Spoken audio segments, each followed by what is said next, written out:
Assalamualaikum warahmatullahi wabarakatuh.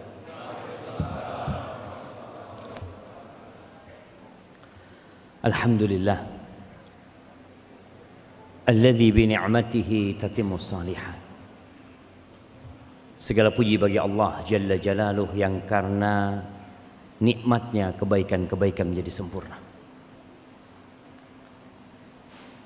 Kita bisa datang ke masjid ini meninggalkan kesibukan kita, meninggalkan sebagian kenyamanan kita dalam rangka duduk di salah satu rumah Allah Azza wa Jalla. Ini merupakan karunia Allah yang seharusnya kita syukuri lebih daripada syukur kita kepada nikmat harta dan nikmat sehat. Tapi terkadang kita meremehkan nikmat bisa bermajlis ilmu. Antum bisa bayangin ya fadilah majlis ilmu itu. Kata Nabi alaihi salatu wassalam, "Wa majtama'a qaumun fi baitin min buyutillah yatluna kitab Allah wa yatadarasunahu fima bainahum illa nazalat alaihimus sakinah." Tidaklah suatu kaum yang duduk berkumpul di salah satu dari rumah Allah Azza wa Jalla. Allah menamakan tempat ini Baitullah. Kita punya rumah. Kita berlomba-lomba untuk memperindah rumah kita. Tapi ketahuilah bahwa rumah yang paling mulia di muka bumi ini Baitullah. Dan kita ada di salah satu dari rumah Allah Azza wa Jalla. Ngapain di rumah Allah? Yatluna kitab Allah, membaca kitab Allah, mengkaji Al-Quran, mempelajarinya. Apa yang akan Allah berikan? Harta yang berlimpah ruah? Ditambahin duitnya? Bukan. Akan turun yang namanya sakinah. Jamaah, kenapa banyak orang-orang yang menjadi public figure? Mau dibilang banyak, ada mungkin yang mereka harus mengkonsumsi obat penenang. Kenapa? Coba angkat tangan, mana hadiahnya ya? Ajib ya, di Bali ini udah gak ada hadiah-hadiah lagi. Mau kasih gule. Kenapa jamaah? Nah, kehilangan duit. Kehilangan duit? Enggak jemaah. Mereka kehilangan ketenangan. Sehingga mereka harus minum berbagai macam obat, apa aprazolam, mola apa. Akhirnya mereka tenang. Dan di majelis ilmu ini Nabi menjanjikan adanya sakinah. Jadi tenang. Tapi sakinah yang tidak mengantarkan kepada tidur. Soalnya yang tidur di majelis ilmu itu tidurnya dari setan. Bukan sakinah. Alhamdulillah Ustaz, anak kalau ke majelis ilmu itu nggak tahu Ustaz ya, kok bisa tenang sampai tidur Ustaz. Masya Allah. Bukan sakinah itu jamaah. Sakinah kedamaian jiwa, kebahagiaan yang antum dapatkan. Antum bisa meninggalkan dunia antum. Orang kalau berpikir keuntungan, nggak mungkin dia datang ke majelis ilmu. Dia akan tetap buka usahanya. Dia akan peras keringatnya. Apalagi waktu adalah uang buat sebagian manusia. Sakinah. Wa ghasyiyatuhumur rahmah. Rahmat Allah, kasih sayang Allah itu meliputi orang-orang yang hadir di majelis ini. Kemudian dapat apa lagi? Wa haffathumul malaika. Malaikat-malaikat Allah. Dulu malaikat itu sempat protes ketika penciptaan manusia. Tatkala Allah mengatakan, "Inni ja'ilun fil ardi khalifah." Aku hendak menjadikan di muka bumi ini khalifah. Apa kata malaikat? Qalu ataj'alu fiha man yufsidu fiha wa yasfikud dima. Ya Allah, apakah Engkau hendak menciptakan di muka bumi ini makhluk yang akan membuat kerusakan, makhluk yang akan menumpahkan darah? Kata Allah, qala inni a'lamu ma la ta'lamu. Aku mengetahui apa yang kalian tidak ketahui. Sekarang malaikat hadir di majelis ilmu. Mereka benar-benar senang dan bergembira dengan manusia yang taat kepada Allah Azza wa Jalla. Dan yang penting atau lebih penting dari itu, wa dzakarahumullah fi man indah.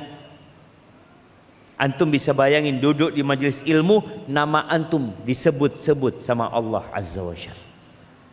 Fulan datang ke majelis ilmu, fulan hadir ke majelis ilmu, disebut namanya di depan malaikat-malaikat Allah Azza wa Jalla.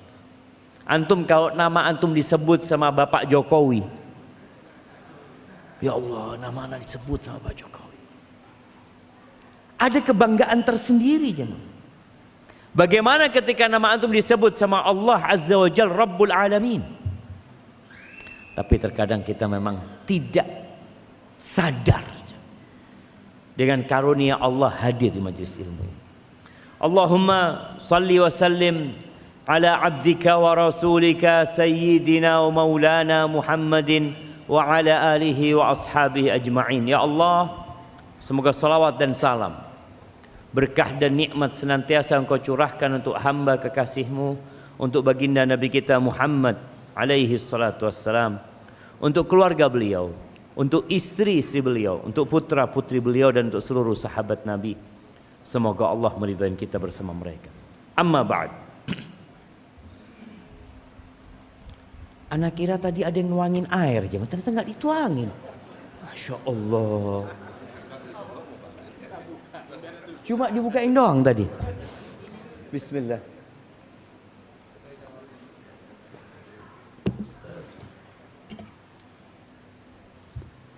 Jamaah,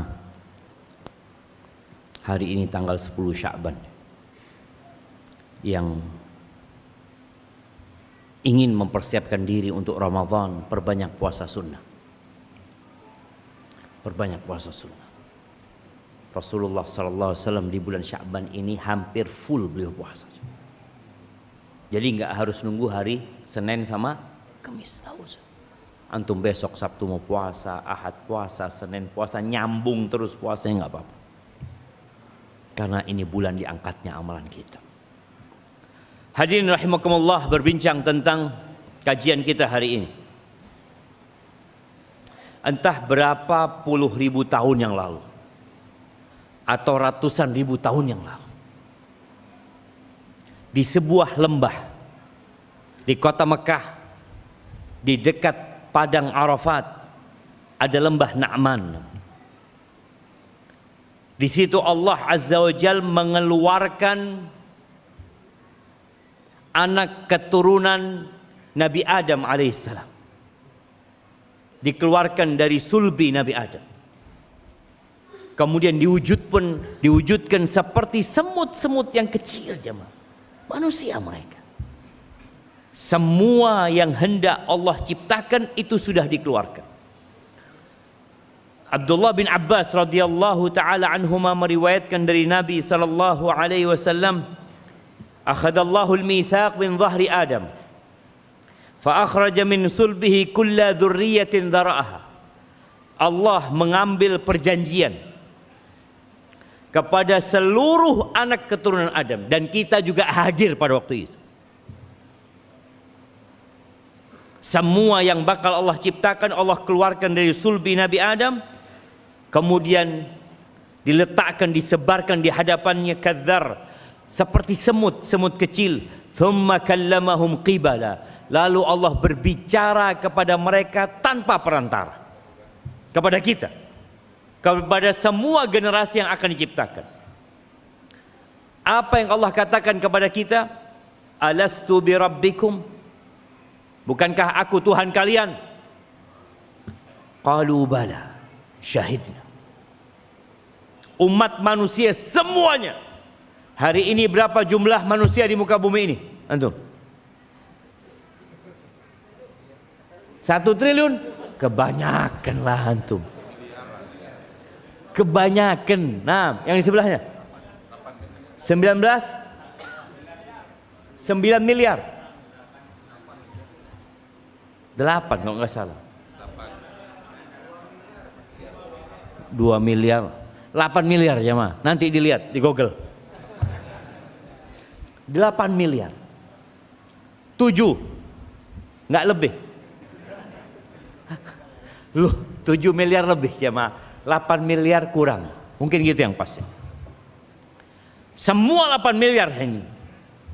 Dan generasi yang sebelumnya serta generasi yang akan diciptakan sampai hari kiamat itu dikeluarkan dari sulbi Nabi Adam di lembah Na'man itu coba. Nabi Adam di sana pada saat itu. Lalu Allah bertanya, alastu bi rabbikum? Bukankah aku Rabb kalian? Semua manusia mengatakan bala, benar. Kami bersaksi. Tapi ternyata kita lihat berapa miliar manusia yang menyekutukan Allah Azza wa Jalla. Umat Islam mungkin hanya 1,7, 1,6, 1,7. Sisanya mereka lupa dengan perjanjian ini. Antaqulu yaumal qiyamah inna kunna an hadza ghafilin. Allah buat itu perjanjian agar kalian tidak berkata pada hari kiamat, kita lupa, kita lalai, kita nggak ngerti. Au taqulu innama asyraka abauna. Atau kalian akan mengatakan yang melakukan kesyirikan itu bapak-bapak kami, nenek moyang kami. Min qabl. Dari sebelumnya mereka sudah melakukan kesyirikan. Wa kunna dzurriyyatan min ba'dihim. Kami hanya generasi yang melanjutkan mereka. Itu yang dikhawatirkan sama Allah dan itu terjadi. Ahibati fillah. Hadis tadi diriwayatkan oleh Imam Ahmad, Al-Hakim, dan hadis itu sahihnya menjaga janji yang telah kita buat untuk tetap istiqamah sampai mati itu nggak mudah. Itu memerlukan perjuangan, membutuhkan kesabaran, membutuhkan pengorbanan, dan kita akan banyak kehilangan kesenangan. Seperti itu. Karena apa? Karena yang ditawarkan sama Allah, kalau kita istiqamah sampai mati di atas kebenaran ini, Allah tawarin apa? Nusa 2 dikasihkan kepada antum semuanya. Bali diberikan kepada antum. Wallahi Bali kecil. Kalau antum lihat di pulau jemaah, kalau antum lihat di Google Earth, nggak kelihatan Bali itu. Ketika dibesarin baru kelihatan. Sedangkan yang Allah tawarkan, arduhas samawati wal ard. Allah tawarkan kepada setiap orang surga yang luasnya seluas langit dan bumi. Kalau antum dikasih surga yang seluas bumi saja, antum akan berjuang mati-matian untuk mendapatkannya. Sekaranglah kita bekerja. Orang-orang yang bekerja digaji berapa sih? Sampai hijrah dari Jawa ke Bali, digaji berapa di Bali? Mana anda mau tanya? Digaji berapa jamaah? Fadhol jamaah, anak pengen tahu. Ada yang digaji 200 juta? 300 juta? Berapa? 3 juta. Allahu Akbar. Ninggalkan orang tuanya, ninggalkan keluarganya, hidup di sini merantau, ngontrak lagi. Dilakukan itu jemaah. Bagaimana kalau antum ditawarin, antum kerja di sini dari pagi, dari jam 6 sampai jam 6 malam, dikasih satu hotel paling bagus di Nusa Dua, mau jemaah? Oh, Jangan dari jam 6 sampai jam 6 sore, Ustaz. Dari jam 6 sampai jam 6 pagi lagi, Ustaz. Nggak apa-apa, Ustaz. Iya. Kita siap capek untuk mendapatkan sedikit harta, sedikit. Nabi SAW menggambarkan tentang seluruh nikmat dunia ini. Itu dengan tangan yang dimasukkan ke lautan, kemudian dikeluarkan, ya, beberapa tetes yang ada nempel di tangan, itulah dunia. Dan samudra itu adalah akhirat. Dan Nabi SAW mengatakan, "Ala!" Kok jalan gimana? Nah, "Ala inna sil'atallahi ghaliyah." Barang dagangan yang Allah tawarkan ini mahal, nggak murahan jemaah. Mahal. Ala inna sil'atallahil jannah. Barang dagangan yang ditawarkan kepada kita itu surga. Kebayang antum surga? Setiap hari Jumat, hampir setiap hari Jumat, imam itu membacakan surat Al-Ghasyiyah. Wujuhun yawma idzin na'imah lisaiha radiyah fi jannatin 'aliyah la tasma'u fiha laghiyah fiha 'ainun jariyah fiha sururum marfu'ah wa akwabum mawdu'ah wa namariku masfufah wa zarabiyu mabthutha. Tapi yang jadi masalah, kita makmum ndak ngerti baca apa imamnya. Kita ditawarin sesuatu nggak ngerti antum jemaah. Ini yang menyebabkan banyak di antara kita nggak semangat. Antum kira-kira kalau ada orang di sini menawarkan barang yang indah kepada antum pakai bahasa India, antum lihat, anu apa orang ini? Pergi antum mungkin. Kan antum nggak paham. Maka kita perlu paham paling tidak dengan surat Al-A'la dan Al-Ghasyiyah. Karena dua surat ini sering dibacakan. Salat Isya dianjurkan baca itu. Salat Jumat baca itu. Idul Fitri baca itu. Idul Adha baca itu. Istisqa baca itu. Salat Kusuf baca itu. Ya ini surat begitu indahnya. Allah memberikan penawaran kepada kita, tapi kita nggak paham. Makanya kadang-kadang sebagian kalau imamnya baca itu, Allah, kok nggak baca qul huwallahu ahad aja?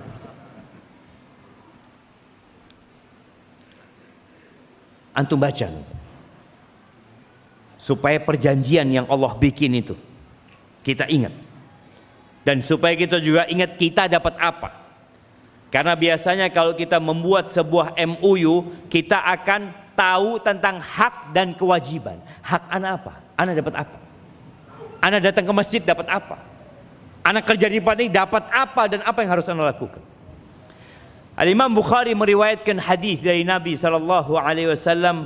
Kata Rasul SAW, qala Allah tabaraka wa ta'ala, Allah tabaraka wa ta'ala berfirman, a'dadtu li'ibadiyas salihin ma la 'ainun ra'at wa la udhunun sami'at wa la khatara ala qalbi bashar.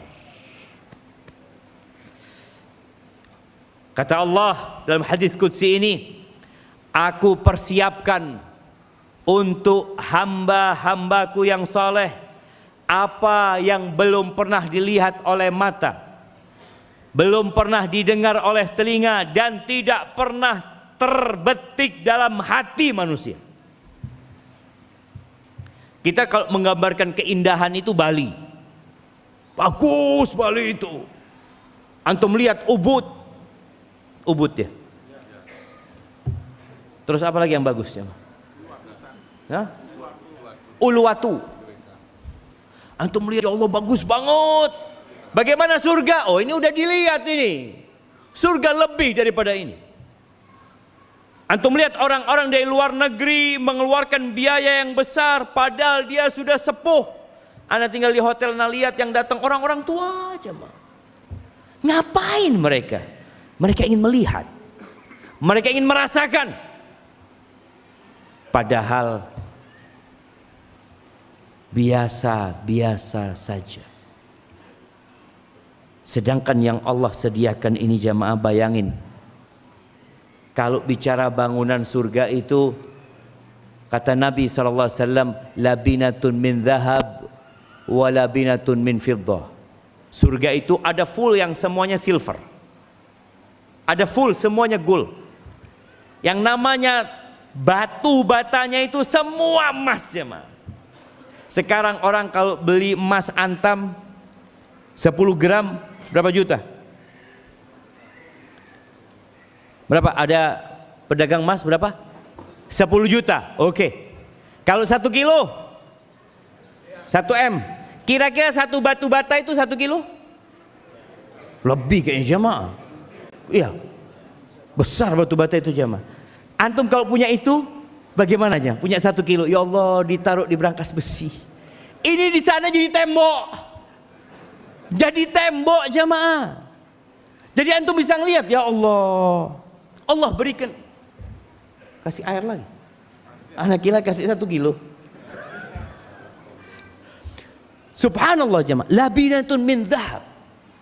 Dan berapa tingginya rumah itu jemaah.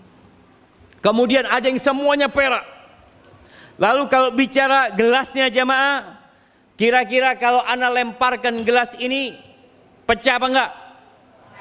Yakin? Mau dicoba? Kalau yakin gak usah dicoba Ustaz. Di surga itu kata Allah, qawariru min fiddah. Gelasnya itu dari perak jemaah. Tapi dia itu transparan. Mau dilempar gak akan pecah. Sampai seperti itu. Bagaimana dengan wanitanya? Antum punya istri, tambah tahun tambah muda, tambah tua,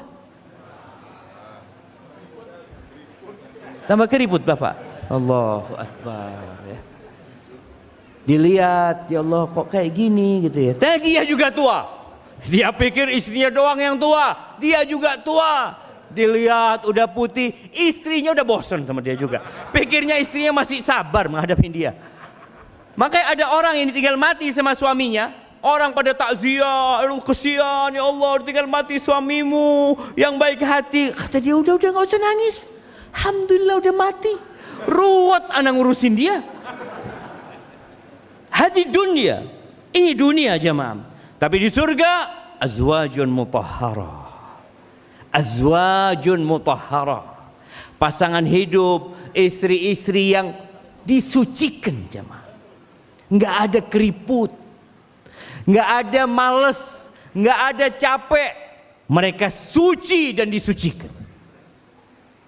Selalu dalam kondisi gadis kata Allah, inna ansha'nahunna insya'a faja'alnahunna abkara uruban atraba. Buat siapa? Li ashabil yamin.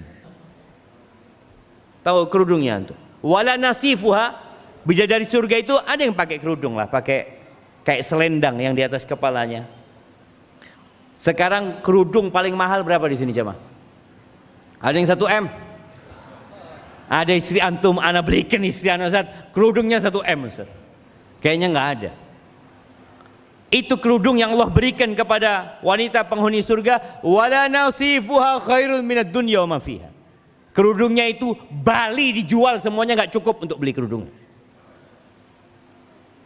Indonesia mau dijual semuanya digadaikan nih. Mau beli kerudungnya bidadari surga nggak bisa. Dunia dan isinya nggak cukup. Sekarang emak-emak itu paling senang beli baju. Betul? Makanya kalau kita ke mall, ke pasar, paling banyak bajunya siapa? Emak-emak. Bapak-bapak bajunya ya itu aja lah.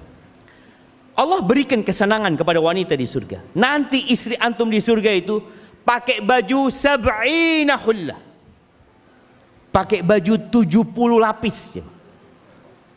Antum nggak kebayang ya gimana sekarang perempuan kalau antum di rumah, istriku aku belikan kepadamu ini baju 10 engkau pakai semuanya.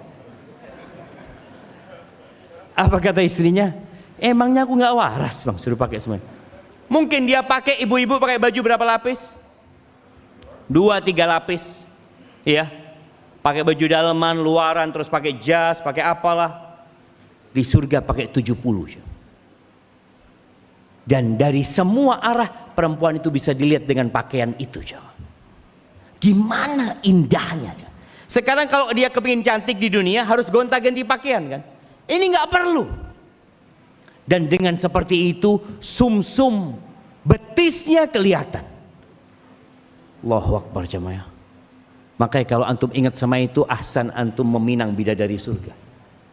Ad-dunya mal'una mal'unun man fiha. Dunia ini terlaknat dan terlaknat yang di dalamnya. Illa dzikrullah wa ma wala wa alim au muta'allim. Kemudian di surga itu nggak ada rumah sakit. Ada nggak rumah sakit?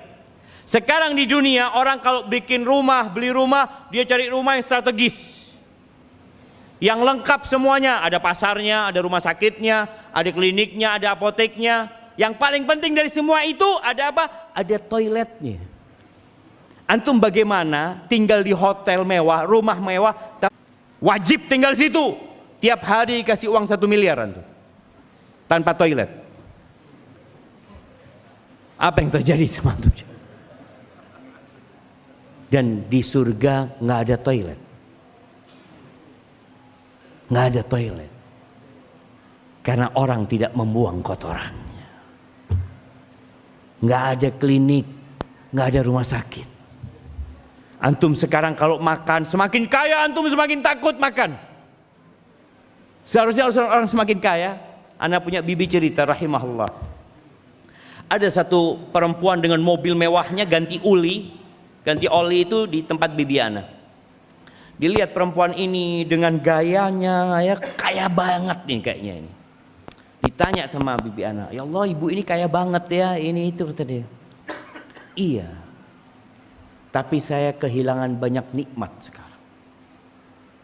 Dulu saya itu kepingin makan donat yang enak-enak ya sebelum punya duit. Sekarang duit banyak nggak boleh makan donat. Karena sudah kolesterol, karena sudah gula, ini itu. Itu dunia jemaah. Antum nggak akan bisa menikmatin dunia kecuali satu piring.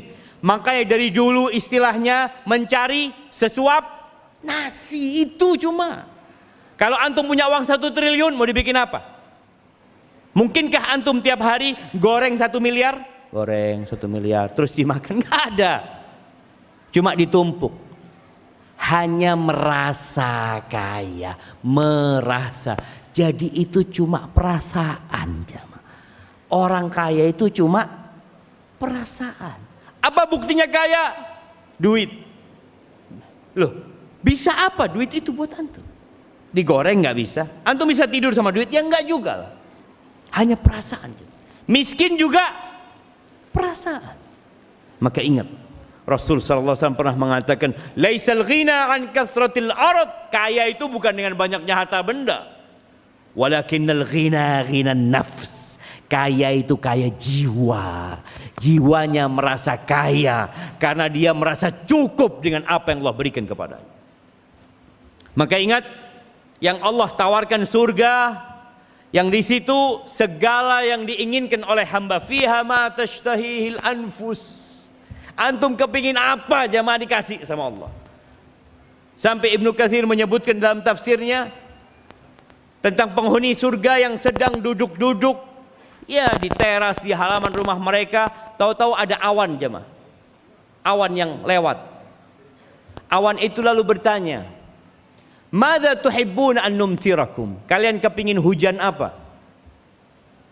Nah, kepingin hujan apa kira-kira antum jamaah? Ada yang kepingin hujan fulus, ada yang kepingin hujan handphone mungkin. Sampai mereka minta jamaah, amtirina kawa'iba atraba. Kami minta hujan bidadari yang cantik-cantik. Allah berikan jamaah. Tapi kita harus capek di sini. Antum harus lelah. Nabi alaihi salatu wasallam sampai bengkak kakinya sholat. Beribadah kepada Allah azza wa jalla. Beliau terluka ketika perang Uhud. Beliau nggak kebal sallallahu alaihi wasallam. Khalid bin Walid, bagaimana dia meninggal di atas ranjangnya dengan seluruh sayatan memenuhi tubuhnya. Mereka orang-orang yang berjuang. Jangan dipikir Khalid bin Walid perang menang terus karena dia punya ilmu kebal. Nggak ada. Kita perlu tahu Abu Bakar As-Siddiq radhiyallahu taala anhu, bagaimana perjuangan dia sampai menjadi orang nomor 2 setelah Nabi Muhammad SAW buat umat ini. Apa yang dia berikan? Dia tinggalkan semuanya buat Allah Azza wa Jalla. Ahibati fillah, di surat Al-Ankabut ayat 2 dan 3 Allah menjelaskan tentang jalan terjal yang harus dilewati.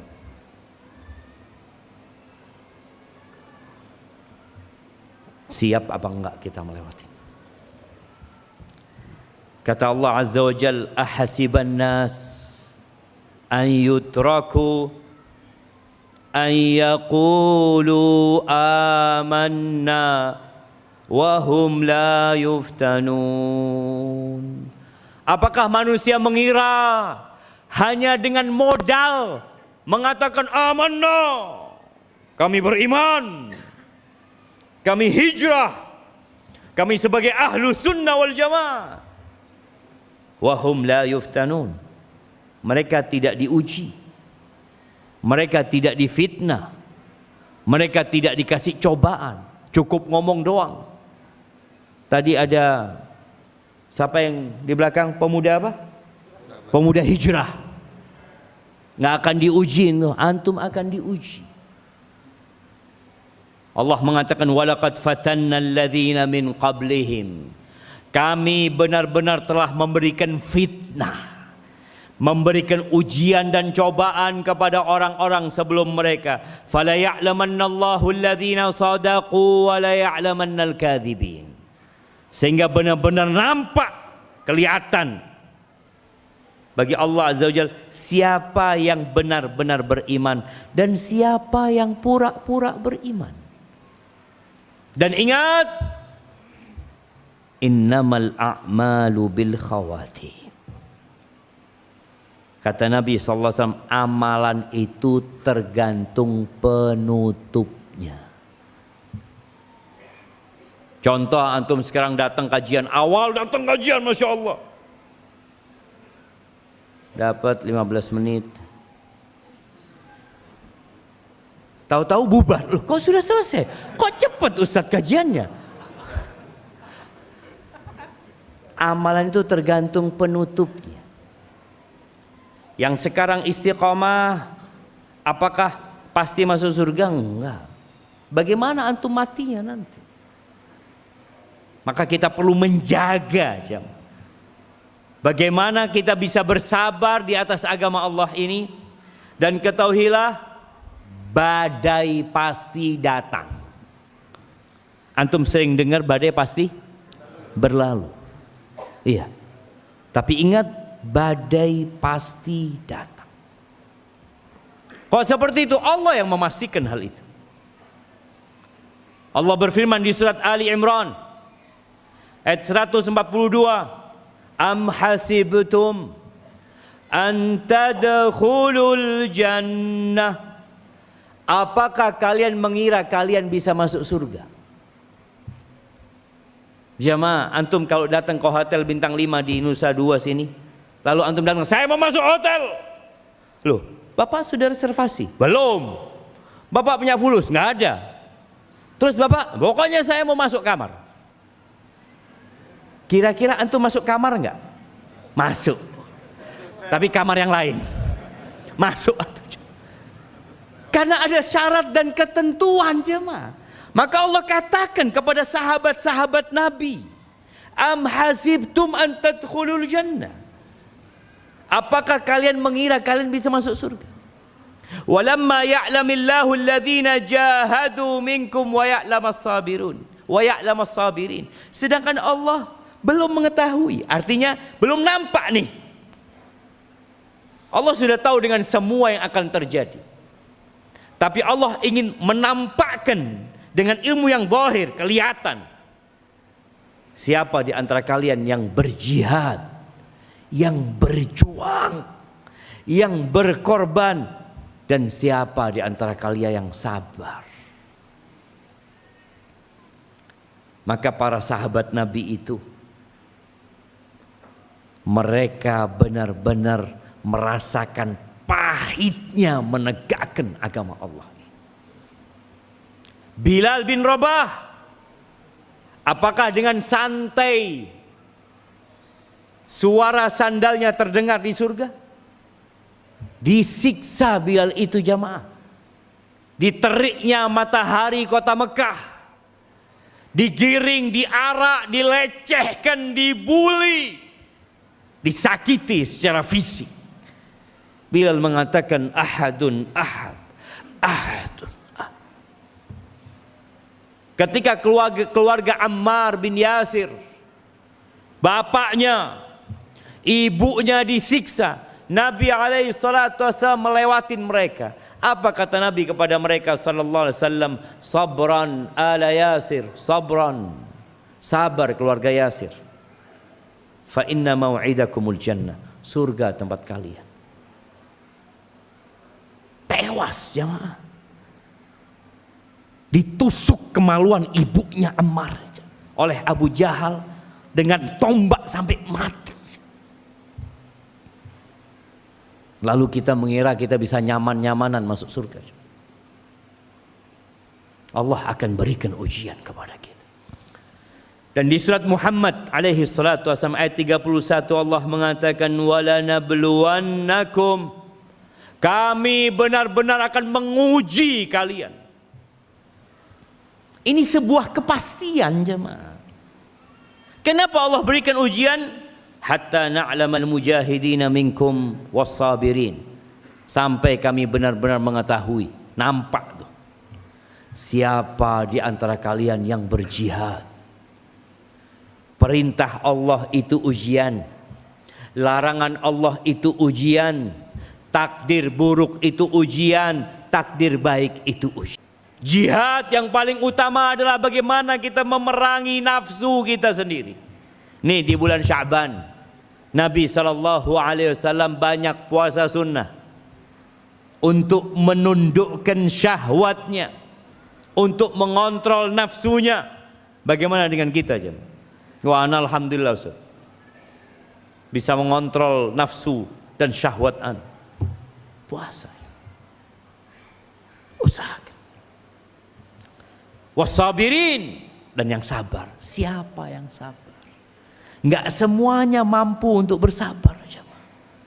Para sahabat Nabi sempat ya, mereka goyah dengan ujian-ujian yang ada. Lalu Allah katakan ya ayyuhalladzina amanu sabiru wasabiru warabitu wattaqullah.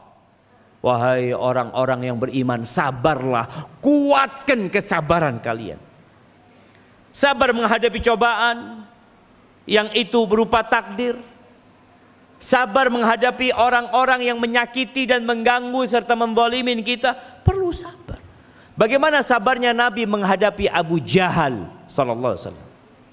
Bagaimana sabarnya Nabi menghadapi Abu Lahab? Bayangin ya.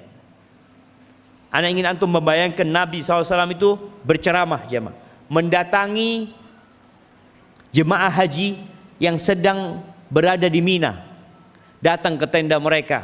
Ketika di pasar, Nabi datang ke pasar mengajak mereka kepada Allah Azza wa Jalla. Datang Abu Lahab, kata dia, jangan percaya, pembohong ini, aku pamannya. Gimana antum dikatakan seperti itu? Celaan-celaan kepada Nabi SAW, majnun, orang gila, kahin, dukun, sahir, penyihir, syair, penyair. Itu diberikan kepada manusia terindah yang pernah menginjakkan kakinya di muka bumi. Baca sejarah agar kita tahu tidak mudah masuk surga Allah Azza wa Jalla. Ada jalan terjal. Dan di surat Al-Balad ayat 11, 12 Allah mengatakan falaqtahamal aqabah. Bagi yang ingin masuk surga, dia harus melewatin jalan yang terjal. Al-Aqabah itu jalan kecil di gunung jamaah, yang di sebelahnya adalah jurang, yang di atasnya gunung penuh dengan batu, itu Aqabah. Dan kelak kita nggak akan masuk surga sampai kita melewatin sirat yang berada di atas neraka jahanam. Maka perlu perjuangan dan pengorbanan. Huffatil jannah bil makari. Kata Nabi SAW, surga itu dikelilingi dengan perkara-perkara yang dibenci sama jiwa manusia. Nggak suka. Kita itu kalau meniti jalan surga harus maksa. Contoh, antum ketika datang ke tempat maksiat, itu nggak perlu maksa, karena antum suka. Syahwat antum di sana. Tapi tatkala antum melakukan ketaatan, itu butuh memaksa jiwa kita. Makanya dibutuhkan perjuangan, jamaah.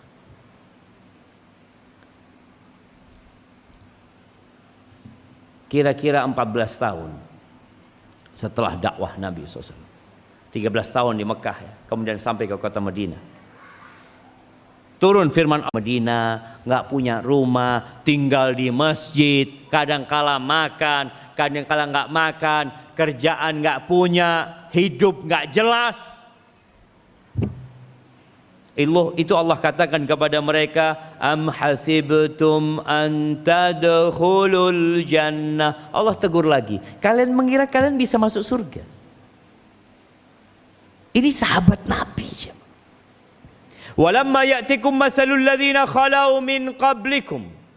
Sedangkan kalian belum pernah ditimpa oleh bala, oleh cobaan yang menimpa orang-orang sebelum kalian. Massathumul ba'sa wadh-dharra wa zulzilu. Mereka ditimpa penyakit, kelaparan, krisis ekonomi. Kita Masya Allah, kita merasakan beberapa penyakit itu, tapi tidak seperti yang Allah sebutkan. Digoncangkan keimanan mereka.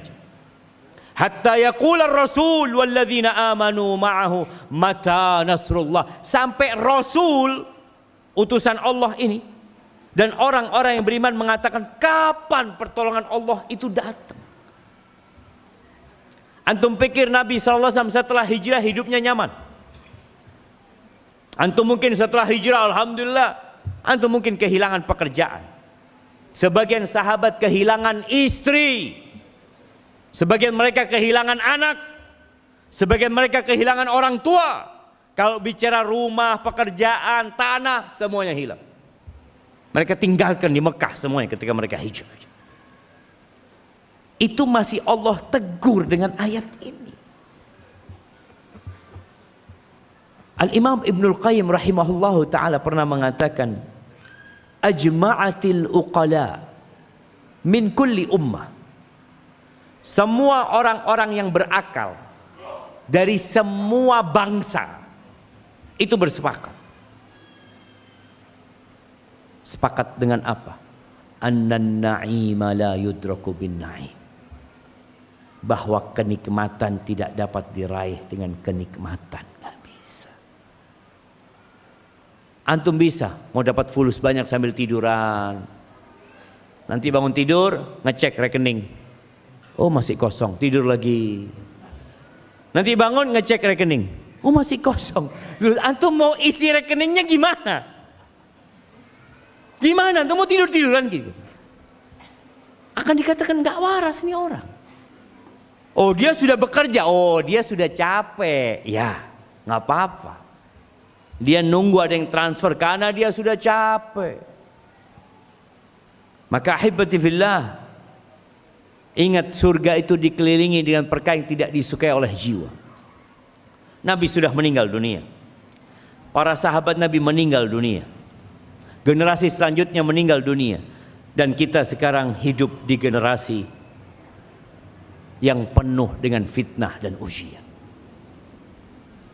Yang kata Nabi alaihi salatu wassalam, al-qabidu ala din atau ala dini kal qabidi ala al-jamr. Orang yang berpegang teguh dengan agamanya seperti orang yang memegang bara api. Sekarang lebih berat, tapi juga lebih nyaman. Nyamannya dari sisi apa? Mungkin kehidupan dunia sebagian orang nyaman. Dulu sahabat Nabi ceritanya Sa'ad bin Abi Waqqas ketika diboikot Nabi SAW di Mekah itu, pernah malam hari dia kencingnya. Dia kencing, kok air kencingnya itu turun di sesuatu yang menyebabkan ada bunyi. Dia lihat, oh ternyata kulit binatang yang lama. Akhirnya dia cuci jamaah, lalu dia bakar, lalu dia tumbuk, dikasih air, dia minum. Kata Sa'ad, aku bisa bertahan 3 hari nggak makan. Makan. Kisah para sahabat Nabi ketika diutus perang, mereka cerita, kita waktu perang itu dikasih 1 hari 1 kurma. Ini ketika mereka cerita, udah pulang dari perang. Kata sahabat yang nggak ikut perang, apa gunanya 1 kurma itu? Apa manfaatnya cuma 1 kurma? Iya. Manfaatnya kita baru tahu ketika nggak ada kurma. 1 kurma hari ini, besok setelah itu nggak ada. Jadi ingat 1 kurma kemarin, ya Allah ternyata 1 kurma itu nikmat ya. Banyak di antara kita yang tidak menghargai nikmat. Apa nunggu dia ambil tuh nikmat baru engkau mengatakan alhamdulillah. Ya Allah dulu aku masih punya gaji. Dulu engkau waktu mengadu, mengeluh dengan gaji kecil itu, lalu ketika Allah ambil semua gajinya, engkau baru mengatakan ya Allah ternyata nikmat dulu gaji kecil itu. Sekarang kita mungkin sudah ya bicara pakaian, semua punya pakaian, bahkan lebih pakaian. Tapi ujian fitnah dalam agama semakin besar. Makanya kenapa Nabi alaihissalatu menggambarkan seperti yang memegang bara api. Siapa yang kuat pegang bara api jemaah? Sakit jemaah. Terbakar tangan kita. Kita mau lepas, ini agama kita. Kita mau pegang, ini membakar kita. Solusinya sabar. Sabar. Oh iya jemaah. Antum mau solusi apa sekarang? Antum mau cari solusi apa? Allah ketika berbincang tentang penghuni surga, wajazahum bima sabaru jannatan wa harira, dan Allah memberikan balasan kepada mereka dengan kesabaran mereka. Disebabkan kesabaran mereka dikasih surga sama Allah Azza wa Jalla. Ketika penghuni surga masuk surga, apa kata malaikat yang menyambut para penghuni surga? Salamun alaikum bima sabartum. Salam buat kalian atas karena kesabaran kalian. Nggak ada karunia Allah yang lebih besar dari kesabaran. Kata Nabi SAW, "Waman yatasabbar yusabbirhullah." Barang siapa yang berusaha untuk menyabarkan dirinya, Allah akan bikin dia jadi penyabar. Ada usaha, ada perjuangan. Wa ma utiya ahadun ata'an, dan tidak ada seorang yang dikasih karunia sama Allah sebuah karunia khairan wa ausa minas sabr, yang lebih baik dan lebih luas dari kesabaran. Nggak ada. Itu karunia yang paling besar. Karena antum mau jadi bapak butuh kesabaran. Antum mau jadi bos butuh kesabaran. Antum mau jadi anak ya butuh kesabaran. Antum mau jadi suami butuh kesabaran. Antum mau jadi istri butuh kesabaran. Mau jadi apapun dalam kehidupan ini, di semua lini kehidupan kita butuh sabar. Karena memang jalan menuju surga itu terjal. Jangan dipikir jalannya penuh dengan bunga mawar ya, mungkin dihamparkan karpet merah. Oh, hati-hati. Kalau dihampirkan karpet merah, jangan menuju ke neraka nanti. Karena jalan menuju surga itu penuh dengan onak dan duri. Baik, solusinya selain sabar tadi, yang pertama iman dan ikhlas. Kalau bicara iman, mungkin kita semua sudah merasa beriman. Di antara tanda orang beriman, kata Allah Azza wa Jalla, innamal mu'minuna alladzina idza dzukirallah wajilat qulubuhum. Orang-orang beriman itu tandanya apabila disebutkan nama Allah, hati mereka bergetar. Wa idza tuliyat alaihim ayatuhu zadathum imana. Kalau dibacakan ayat-ayat Allah, bertambah keimanan mereka. Kita sudah sampai ke sana. Kadang kala kita dengar ayat Allah di skip. Duh, enggak, anak mau lihat yang lainnya. Coba perhatikan. Kita perlu bermuhasabah. Sudahkah kita menjadi orang yang apabila disebutkan nama Allah kita jadi takut? Allah tahu loh dengan perbuatanmu. Ingat. Atau dikata Allah tahu dengan perbuatanmu. Tenang, Allah Maha Pengampun dan Maha Pengasih. Sebagian orang meremehkan Allah Azza. Jadi iman dan ikhlas.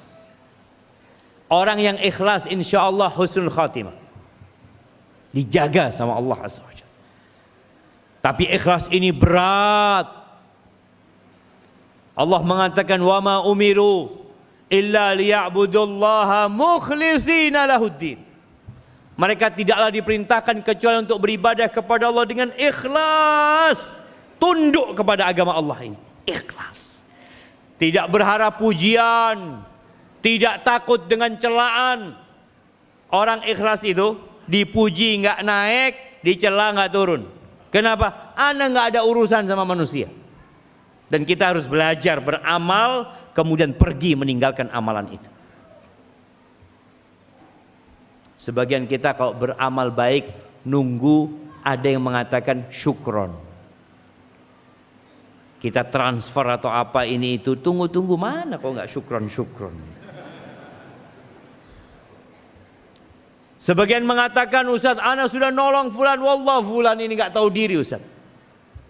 Iya. Sebagian orang nggak tahu diri. Nabi SAW mengatakan, la yashkurullah man la yashkurun nas. Nggak bersyukur kepada Allah orang yang tidak pandai berterima kasih kepada manusia.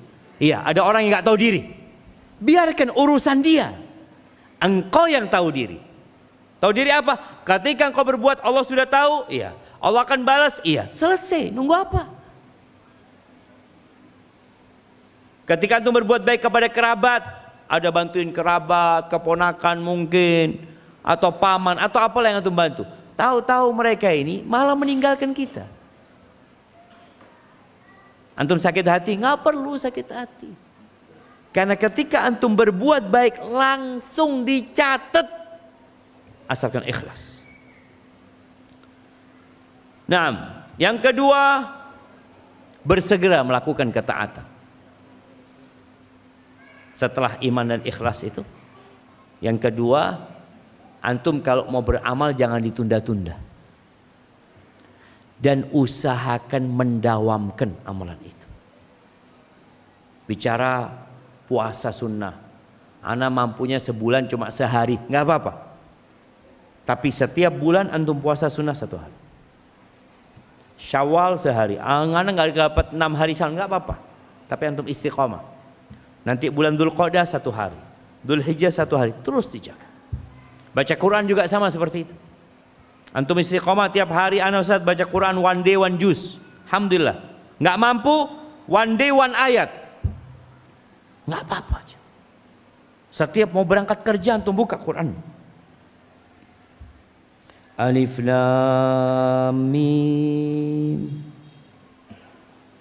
Berangkat kerja.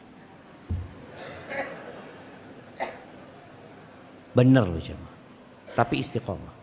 Besok, a'udzubillahi minasyaitonir rajim. Dzalikal kitabu la raiba fihi hudan lil muttaqin. Berangkat kerja. Istiqomah. Rasakan dapat apa? Karena banyak di antara kita oke baca Quran 3 lembar, 5 lembar, setelah itu lupa. Kalau antum bisa 2 ayat, 2 ayat, 3 ayat, 3 ayat, dan usahakan dengan artinya. Karena Quran ini yahdi lillati hiya aqwam, memberikan petunjuk kepada jalan yang paling lurus. Salat sunnah, Allah Ustaz, ana ini termasuk orang yang nggak biasa salat sunnah Ustaz. Udahlah, antum ambil salat sunnah, witir sebelum tidur sama 2 rakaat sebelum subuh. Witir 3 rakaat sebelum tidur, qobliyah subuh. Antum jaga. Daripada antum banyak salat sunnah tapi cuma sebulan, habis gitu nggak salat sunnah lagi. Nanti setelah antum dawamkan ini, nambah yang lainnya nggak apa-apa. Karena memang kata Nabi SAW, badiru bil a'mal fitanan ka qita'il lailil mudhlim. Kalian segera beramal, jangan ditunda-tunda, sebelum datang fitnah yang seperti potongan malam yang gelap gulita. Yusbihur rajulu mu'minan wa yumsi kafiran. Paginya beriman, sorenya kafir, sorenya beriman, paginya kafir. Yabi'u dinahu bi'aradin minad dunya. Dia menjual agamanya dengan sedikit kenikmatan dunia. Na'udzubillah min dzalik. Segera beramal jam. Zikir juga antum istighfar. Ana pokoknya mau istighfar tiap hari 100 kali. Dawamkan. Ana mau salat buat Nabi SAW setiap hari 100 kali. Tafadhol, dawamkan. Kita berusaha untuk menjalankan dengan istiqamah. Kemudian yang ketiga, belajar ilmu agama. Kita itu sering lupa. Maka berapa banyak anak yang masuk ruang ujian terus gagal, nggak naik. Kenapa? Nggak belajar dia. Dia bermain-main. Oh, dia belajar sebagian, meninggalkan sebagian. Pertanyaannya, yang tidak dia baca. Kan ada, kita lah pernah ujian lah jemaah. Kita itu kadang-kadang kalau ujian, sebagian kita ya, mengira-ngira, kayaknya pertanyaannya dari sini nih. Dia baca, ternyata nggak keluar dari sana jemaah. Makanya kalau belajar secara umum, semuanya kita pelajari. Yang kita butuhkan dalam kehidupan ini. Man yuridillahu bihi khairan yufaqihu fiddin. Siapa saja yang Allah inginkan kebaikan buat orang itu, maka Allah bikin orang itu belajar agama. Makanya di antara tata cara belajar itu, orang yang hadir di majelis ilmu itu 3 jemaah. Ada alim, ada muta'allim, ada mustami'. Alim ini orang alim. Memang ustadz dia mendengarkan untuk menyegarkan ingatan dia dari ilmu yang disampaikan. Yang kedua, dia memang niat belajar. Yang ketiga, mustami', mendengarkan. Apa bedanya muta'allim sama mustami'? Kalau muta'allim biasanya pegang pulpen sama buku. Dia catat. Oh, kalau mustami' bawa kupingnya. Bawa kuping terus bersandar mungkin ya. Mustami'. Tapi masih dapat manfaat jemaah. Jangan jadi yang ketiga. La mustami' wala apa, maka belajar. Usahakan kita mendawamkan. Kalau bisa kajian rutin tiap pekan, ajak istrinya, ajak anaknya. Yuk, kita ini di masa fitnah wallahi. Abah ini nggak pernah mondok. Abah ini ilmunya sedikit. Sini nak, ayolah nak, dengarkan nih nak, ustadz ceramah. Istriku, sini, engkau dengarkan. Dengan harapan ketika ada fitnah yang datang, dia bisa tegak menghadapi fitnah tersebut. Tentunya dengan izin Allah. Yang keempat, doa. Baca ya muqallibal qulub, tsabbit qalbi ala dinik. Baca Allahumma inni a'udzubika min syarri sam'i wa min syarri basari wa min syarri lisani wa min syarri qalbi wa min syarri mani. Minta Allah, aku berlindung kepadamu dari kejahatan pendengaranku, dari kejahatan penglihatanku, dari kejahatan lisanku, dari kejahatan jiwaku atau hatiku, dan dari kejahatan air maniku. Minta. Allahumma inni as'aluka tsabata fil amr wal azimata 'ala rusyd. Ya Allah, aku minta ketetapan dalam urusan ini dan semangat yang kuat dalam menjalankan agama di atas kebenaran. Rabbana la tuzigh qulubana ba'da idh hadaitana wa hab lana min ladunka rahmah innaka antal wahhab. Kemudian jamaah, perbanyak baca Al-Qur'an. Perbanyak dengan artinya. Biasanya nanti ini kita mau masuk Ramadan akan muncul pertanyaan, Ustadz, mana yang lebih utama? Menghatamkan Al-Quran atau membaca sama artinya tapi tidak hatam? Ini orang apa cuma baca Quran di bulan Ramadan? Sepanjang tahun kemana engkau tidak tanya? Kenapa pertanyaan itu baru muncul sekarang? Karena baru mulai baca Quran, baru mulai nih. Kalau sepanjang tahun antum baca Quran, nggak perlu tanya itu. Sebagian kita mengatakan, wallah Ustaz, ana nggak punya waktu Ustaz. Semua orang yang ada di masjid ini waktunya sama, 24 jam. Tapi ada yang waktunya diberkahi, ada yang waktunya nggak berkah. Orang yang kerjaannya menjadi satpam jamaah, dalam bayangan ana ya, security, itu menjadi orang yang paling banyak punya waktu luang untuk baca Quran, dengarkan kajian. Karena dia memang cuma diem doang jamaah, apalagi di pos satpam ya, melihat jam, kok nggak pagi-pagi gitu. Kita semua punya waktu, tapi antum gunakan untuk apa itu yang harus antum tanyakan. Kemudian yang keenam, cari sahabat yang baik. Karena jalan terjal itu kadangkala antum capek. Kalau sendirian itu capek. Tapi kalau ada temennya, antum contoh nih ya, ketika antum masuk masjid sholat taraweh, Masya Allah, 1 rakaat imamnya baca 4 lembar. Antum awalnya mau lemes, aduh kok panjang banget. Tapi lihat di sebelah anak kecil semangat. Waduh, masa anak kalah sama dia? Lihat di sebelah kiri kita ada orang tua yang dia kakinya cuma 1 tapi dia tetap berdiri. Kira-kira antum mau duduk jemaah? Malu ya. Itu manfaat teman-teman baik. Makanya ana minta antum yang ada di sini, jangan sampai tidak kenal dengan yang di sebelah kanan dan kirinya. Ana mau tanya ya, antum. Iya. Antum kenal nggak sama yang di kiri antum? Enggak kan? Katanya mau istiqomah. Kenalan dulu, coba kenalan dulu. Tanya dari mana? Wallahi jamaah, coba semuanya kenalan dulu.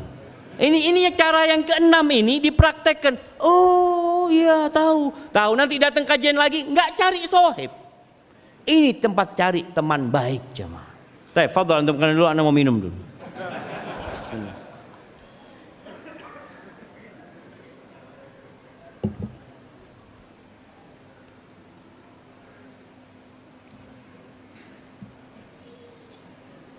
Sudah jemaah.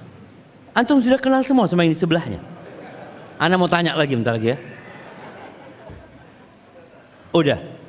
Baik, antum yang pakai baju putih. Udah kenal sama yang kanan?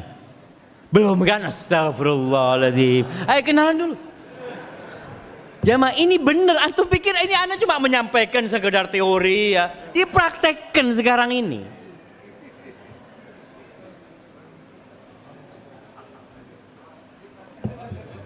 Antum baru kenalan? Astagfirullahaladzim. Nggak bener loh jamaah. Kawan ini jangan diremehkan. Nabi SAW mengatakan, mathalul jalisis salih wa jalisis su kahamilil miski wa nafikhil kir. Permisalan antum duduk sama teman yang baik dan teman yang buruk itu seperti penjual minyak wangi dan seperti alatnya pandai besi. Kalau antum duduk sama orang yang jual minyak wangi, kira-kira dapat apa antum? Yang paling full antum dikasih hadiah. Antum sekarang kalau berangkat ke mall, kadang-kala ada yang kasih antum parfum kan? Fadhol. Kasih kertas itu kan? Wallahi itu nikmat loh jamaah. Antum datang, antum cium, ya Allah wangi ya kan? Ini manfaat. Manfaat kedua, antum cium wangi, balik antum beli. Antum beli. Setelah dikasih antum beli. Kalau antum nggak dikasih, antum juga nggak beli, paling tidak antum dapat aroma wangi.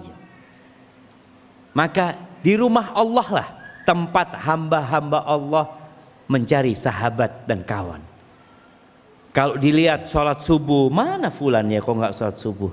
Oh sakit fulan, dia berangkat ke rumahnya membesuknya. Kita kehilangan itu.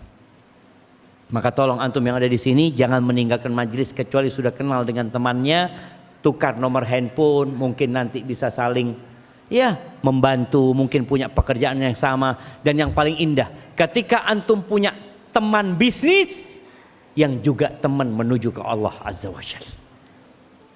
Karena banyak teman bisnis kita tidak mengajak kepada Allah. Ada bas teman kerja.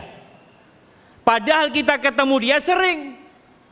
Kalau kajian belum tentu sepekan sekali. Maka cari teman bisnis yang mengajak kepada Allah Azza wa Jalla. Bikin bisnis bersama yang sama-sama menuju kepada Allah Azza wa Jalla. Insya Allah dengan cara seperti itu jalan terjal itu jamaah bisa dilewati. Ketika antum capek atau antum mau jatuh, ada yang pegangin antum jamaah. Ayo, capek aku, bismillah, bareng sama aku. Aku tunggu. Kebanyakan pertemanan sekarang karena kepentingan. Jarang yang kita bersahabat karena Allah Azza wa Jalla. Barakallahu fiik, itu mungkin dapat Anda sampaikan pada kesempatan kali ini. Mungkin kita masuk ke sesi tanya jawab. Nah.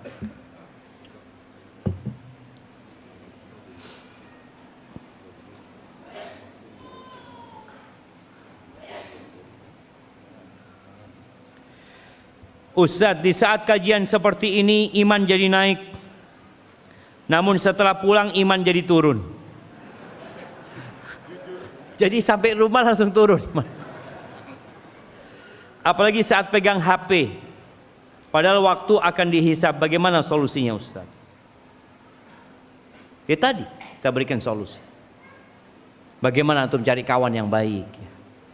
Bagaimana tatkala antum pulang ke rumah istiqomah mengamalkan sesuatu yang antum mampu untuk istiqomah. Yang mampu istiqomah, jangan memaksakan diri yang antum gak mampu. Pernah Nabi SAW melihat di Masjid Nabawi ada tali ya, ada tali. Nabi tanya, ini tali buat apa? Kata dia. Oh itu tali kalau nggak salah buat Zainab, istrinya Nabi SAW. Zainab itu sholat malam karena dia ingin baca yang panjang-panjang, nggak kuat itu sampai pegangan tali. Akhirnya Nabi suruh potong tali itu. Sholatlah ketika engkau semangat, karena ditakutkan nanti orang akhirnya jadi futur ya. Ketika dia memaksakan diri yang dia nggak mampu untuk melakukan. Kemudian kalau bicara ketika pegang handphone, antum harus punya janji sama diri antum. Umpamanya setiap anak pegang handphone, anak mau baca Quran satu halaman. Baca dulu. Baca, baru antum buka yang lain. Mudah-mudahan dengan cara seperti itu antum bisa dijaga. Tapi ingat, tolong baca sama artinya. Usahakan sama artinya.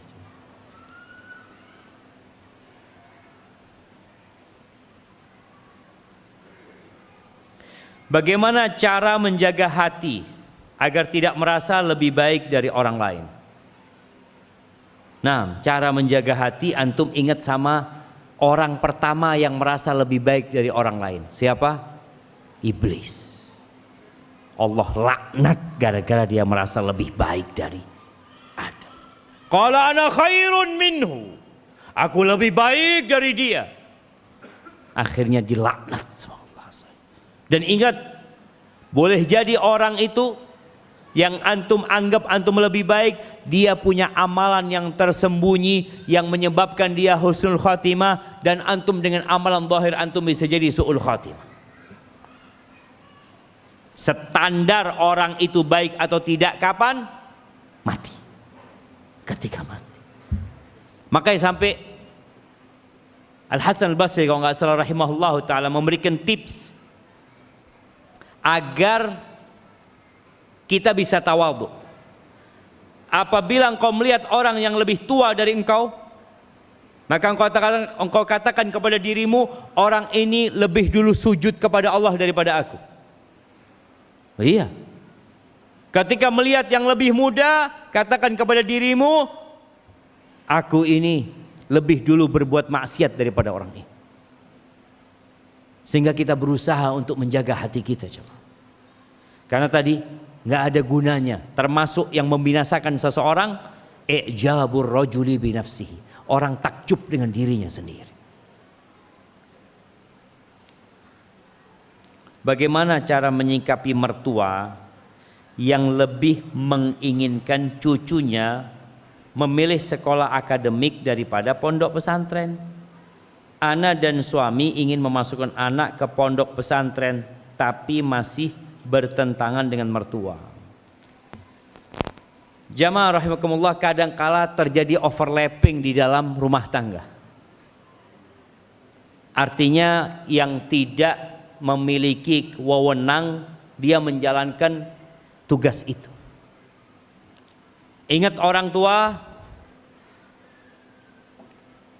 ketika dia sudah menikahkan anaknya, anak perempuannya, maka dia ikut suaminya. Siapa yang paling berhak memberikan nama kepada anak itu? Bapaknya, bukan orang tuanya, bukan kakeknya, seperti itu.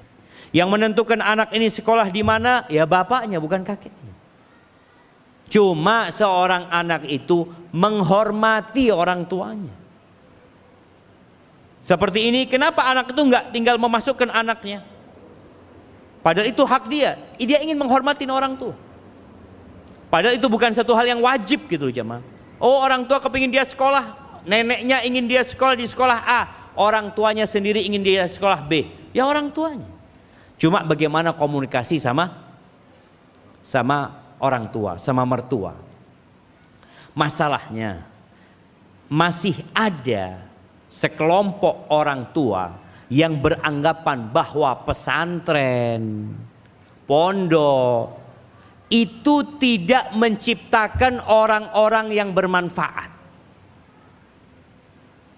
Zaman ana dulu waktu masuk pesantren, itu memang pesantren bengkel.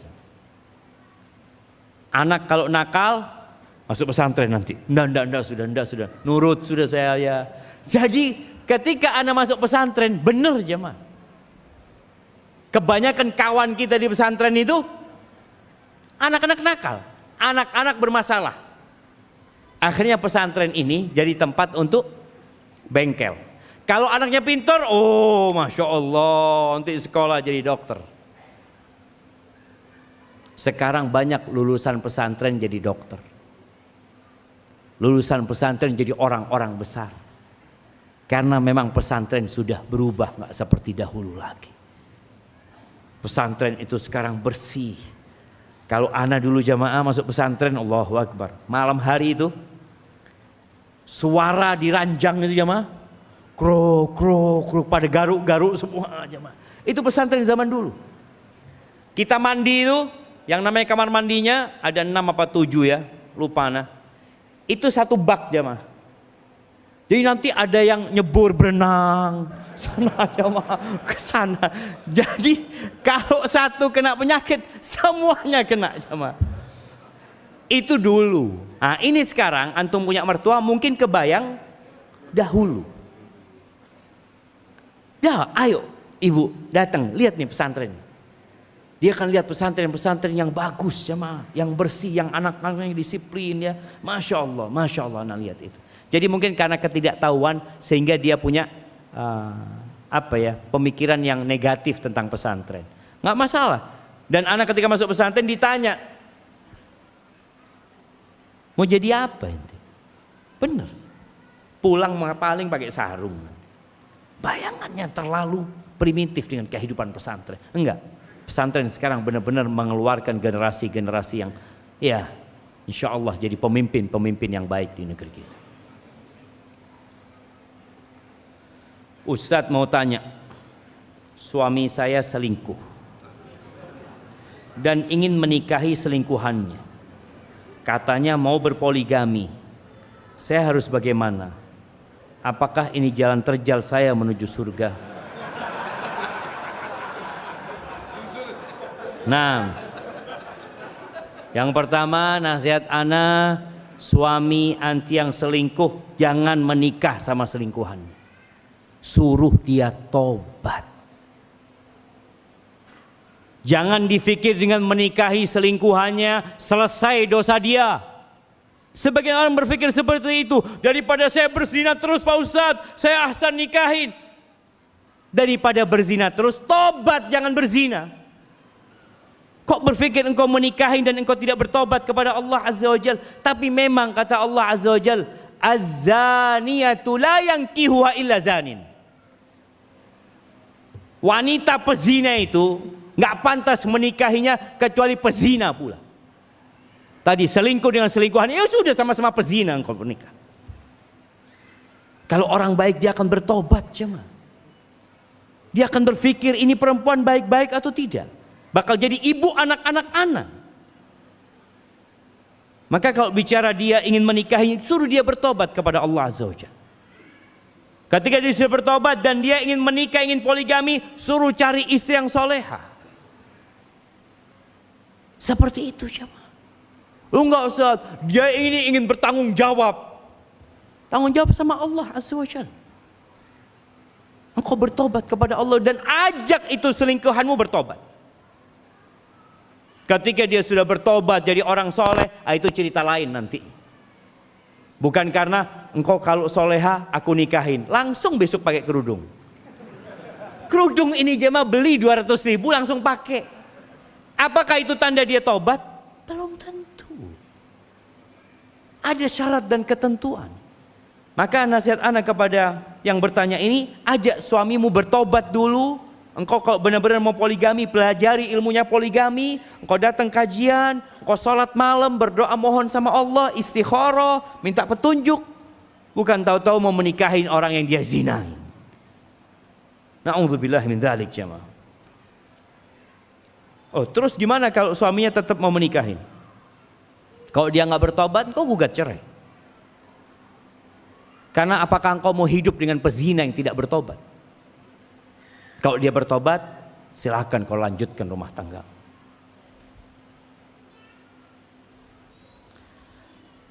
Maaf Ustadz, pertanyaan di luar tema. Ustadz, gimana hukumnya mencintai suami orang lain?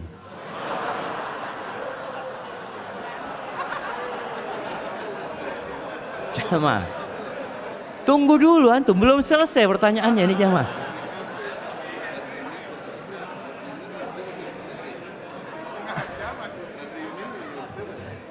Ana minum dulu jamaah. Bismillah.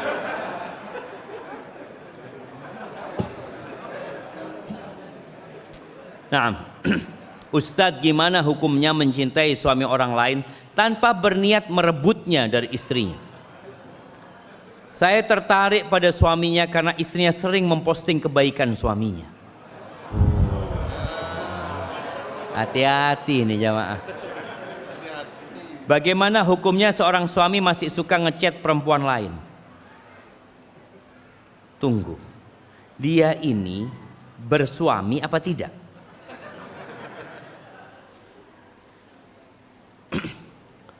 Cinta itu ada karena Allah, tapi ada cinta karena nafsu. Cinta karena Allah kita mencintai semua orang baik. Antum umpamanya datang ke masjid, antum lihat di pojok ada orang sholat ya, sujudnya panjang, kemudian dia berdiri panjang, antum nggak kenal sama orang itu. Lalu dalam hati antum muncul cinta kepada orang ini, ya Allah, mudah-mudahan orang ini dijaga sama Allah ya. Itu cinta karena Allah, nggak perlu kenal sama orang itu, tapi tahu dengan kebaikan orang itu. Ketika anti tahu ada laki-laki baik sama suaminya ini, Allah, anti cinta karena Allah Azza wa Jalla, selesai. Karena kebaikan-kebaikan dia. Dan semoga rumah tangganya dijaga, anti doakan. Tapi bolehkah sekarang seorang wanita, dia umpamanya seorang janda atau gadis, melihat ada laki-laki baik, kemudian dia ingin menjadi istri dari laki-laki tersebut, boleh apa enggak jemaah? Boleh apa enggak? Masya Allah. Kok semangat antum jemaah? Boleh, boleh. Cuma dengan cara yang syar'i. Bagaimana Umar bin Khattab ketika Hafsah putrinya jadi janda. Kalau nggak salah suaminya Hafsah itu meninggal ketika perang Uhud. Janda. Akhirnya Umar datang kepada Abu Bakar. Abu Bakar sudah punya istri. Abu Bakar sudah punya anak. Datanglah Umar menawarkan, ya Abu Bakar, ala uzawwijuka Hafsah.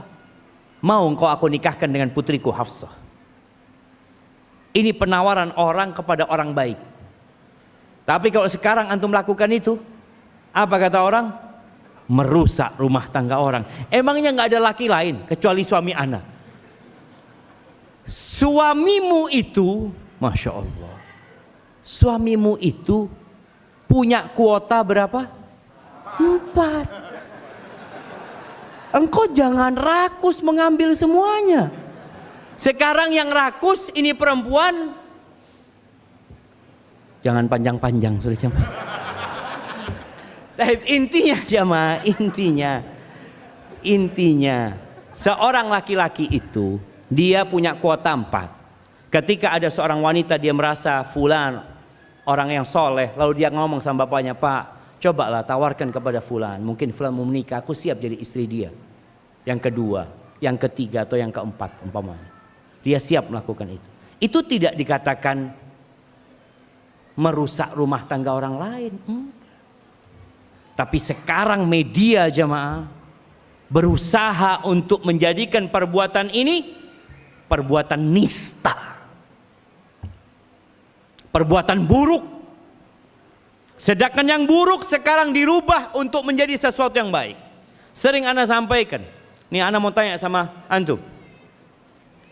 Iya. Antum tahu yang namanya WTS? Tahu? Nggak tahu kan? Lihat, umur berapa antum? 29. Generasi umur 29 banyak nggak tahu dengan namanya WTS. Tahu dengan yang namanya PSK? Tahu. Antum bisa lihat. Sekarang orang banyak tahu PSK, WTS nggak tahu lagi jemaah. Dihilangkan istilah itu. Padahal istilah itu istilah yang benar. Wanita tuna susila. Jadi wanita pelacur dulu namanya wanita tuna susila. Waalaikumsalam warahmatullahi wabarakatuh. Wanita tuna susila, dia ketika tahu dia wanita tuna susila, dia akan berpikir untuk bertobat. Aku ini nggak benar gitu. Tapi tatkala dirubah jadi PSK, ibu apa kerjaannya? PSK. Apa artinya PSK? Pekerja seks komersil. Kerja saya Pak Ustadz, punya anak 2, sekolah anaknya, pekerja. Kapan dia akan bertobat jamaah? Kapan dia akan bertobat? Ketika dia merasa itu legal buat dia. Anak bekerja, anak memberikan nafkah.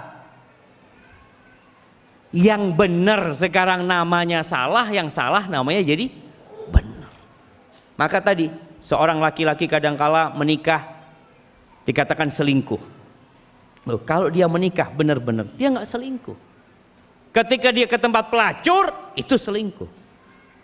Tapi sekarang jamaah yang ke pelacur itu bukan dikatakan selingkuh, tapi yang punya teman perempuan yang selalu dia berzina dengan dia dikatakan selingkuh. Kalau sesekali ke tempat pelacur disebut selingkuh, berzina. Maka banyak hal yang perlu diperbaiki. Tapi intinya ya tadi sudah intinya jemaah. Apa? Nggak apa-apa kita mencintai orang lain karena Allah Azza wa Jalla, bukan karena nafsu dan syahwat. Apalagi kalau seorang perempuan ini sudah punya suami, hati-hati. Engkau tundukkan pandanganmu, engkau lihat suamimu, dan engkau bagaimana memperbaiki suamimu. Kalau suami yang masih suka ngechat perempuan lain, ya ini suami yang perlu dikasih nasihat. Fitnah terbesar laki-laki itu siapa? Wanita. Makanya kita disuruh menundukkan pandangan, Kalau melihat wanita yang menggairahkan, apa kata Nabi SAW? Falyarji ila ahli, cepat pulang ke rumahnya. Maka antum kalau ngelihat ada perempuan langsung, Ustaz, ana mau kajian Ustaz. Ngelihat perempuan mau main seperti itu. Lanjut kajian apa pulang? Pulang jemaah. Pulang, bismillah. Tapi hati-hati jangan sampai nabrak antum pulang. Habis pulang kajian lagi, datang lagi kajian jemaah. Insyaallah udah tenang jemaah. Bismillah, izin bertanya Ustaz. Saya disuruh pulang kampung oleh ibu. Sedangkan di kampung tidak ada yang menerapkan sunnah sama sekali. Bahkan saat saya bilang tidak mau bersalaman dengan lawan jenis dimarahin sama orang tua. Apakah saya lebih baik tetap di rantauan atau mengikuti ibu untuk pulang kampung dengan resiko dimarahin setiap hari? Ibu antum sayang sama antum. Kalau antum katakan tidak ada yang menerapkan sunnah sama sekali, berarti antum tugasnya pulang untuk menerapkan sunnah itu di kampung. Itu tugas antum.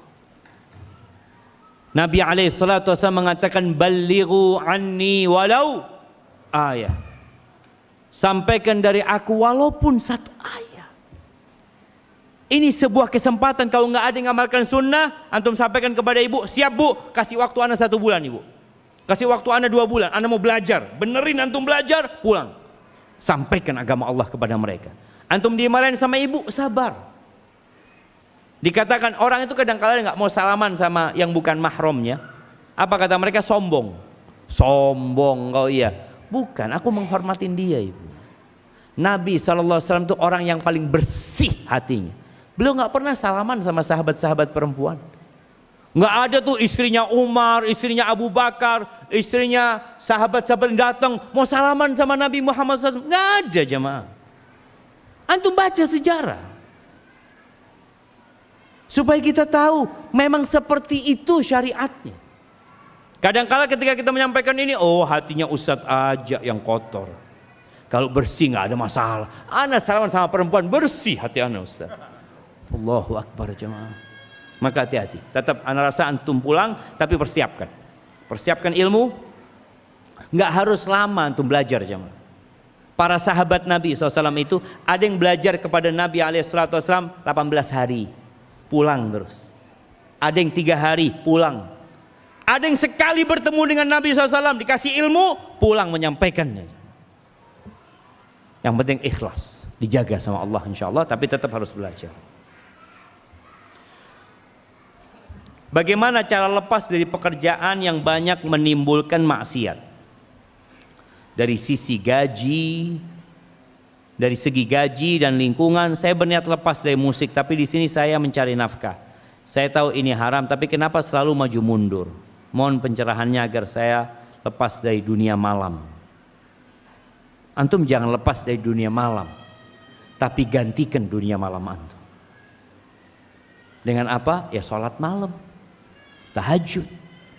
Ketika antum bingung mau melepaskan pekerjaan ini, ingat, waman yattaqillaha yaj'al lahu makhrajan. Barang siapa yang bertakwa kepada Allah, pasti Allah kasih solusi. Percaya enggak antum sekarang? Rizki, ya Allah jamaah. Antum lihat burung-burung, siapa yang kasih rizki? Pernahkah ada pemerintah Indonesia sedang memberi makan burung-burung di Indonesia? Ada? Enggak ada. Pernah ngelihat ikan di Laut Bali ini, siapa yang kasih makan? Mungkin ada acara di mana Bali ini setiap bulan ngasih makan ikan di lautan. Enggak ada. Siapa yang kasih rizki? Antum lihat semut-semut, serangga-serangga, siapa yang kasih makan? Mereka nggak sekolah, mereka nggak pernah belajar, Allah kasih makan. Antum bisa belajar, antum bisa berbicara, antum bisa berdoa, antum bisa berupaya, tapi kadangkala kita nggak yakin sama Allah Azza wa Jalla. Allah kasih rezeki dari arah yang tidak disangka-sangka. Wa man yatawakkal 'ala Allah fahuwa hasbuh. Barang siapa bertawakal kepada Allah, Allah cukupin, dicukupin sama Allah. Maka nasihat ana, antum tinggalkan. Terus ana mau kerja apa? Minta sama Allah. Sholat malam. Antum biasa dunia malam dari jam berapa ke jam berapa, gantikan waktu itu antum beribadah kepada Allah SWT. Ada satu orang jemaah. Ini cerita semoga memotivasi kita untuk kembali kepada Allah. Ada satu orang di Saudi sana, mungkin di Arab sana, dia ini di PHK aja, nggak punya pekerjaan. Akhirnya dia ngelobi sana, ngelobi sini, macem-macem dia, nggak ada yang terima dia. Suatu hari ketemu sama Syekh, seorang ustadz, dilihat wajahnya murung ya. Kok kenapa? Ana Syekh, ini belum dapat pekerjaan Syekh, kata dia. Ana sudah ngelamar di sini, ana juga sudah ngomong sama fulan, ana punya link ini, punya ini, macam-macam usaha dia. Lalu Syekh itu mengatakan, coba engkau ketuk pintu Allah Azza wa Jalla. Engkau minta sama Allah di sepertiga malam akhir, engkau doa minta.